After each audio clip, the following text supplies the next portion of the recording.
शक्तीपीठ महामार्ग हा जबरदस्तीने लादणार नाही असं आश्वासन उपमुख्यमंत्री एकनाथ शिंदेंनी दिलंय। जिथे विरोध असेल तिथे शेतकऱ्यांशी चर्चा करणार असल्याचं शिंदेंनी म्हटलंय। कोल्हापूरवासियांचा विरोध होता। आम्ही तिथून आमच्या एमडीने सांगितलं तिथून अलाइनमेंट चेंज करा, बायपास करा।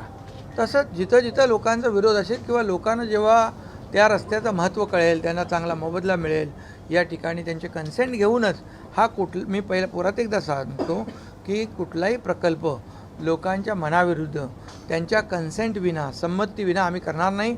आणि तुम्हाला सांगतो, हा रस्ता जो होतोय, या रस्त्यामुळे अनेक भागांचा विकास होईल।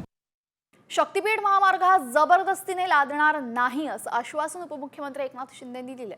जिथे विरोध असेल तिथे शेतकऱ्यांशी चर्चा करणार असल्याचं शिंदेंनी म्हटलंय। कोल्हापूरवासियांचा विरोध होता। आम्ही तिथून आमच्या एमडीने सांगितलं तिथून अलाइनमेंट चेंज करा, बायपास करा। तसंच जिथं जिथं लोकांचा विरोध असेल किंवा लोकांना जेव्हा त्या रस्त्याचं महत्त्व कळेल, त्यांना चांगला मोबदला मिळेल, या ठिकाणी त्यांचे कन्सेंट घेऊनच मी पहिल्या पुरात एकदा सांगतो की कुठलाही प्रकल्प लोकांच्या मनाविरुद्ध त्यांच्या कन्सेंट विना, संमती विना आम्ही करणार नाही। आणि तुम्हाला सांगतो, हा रस्ता जो होतोय, या रस्त्यामुळे अनेक भागांचा विकास होईल।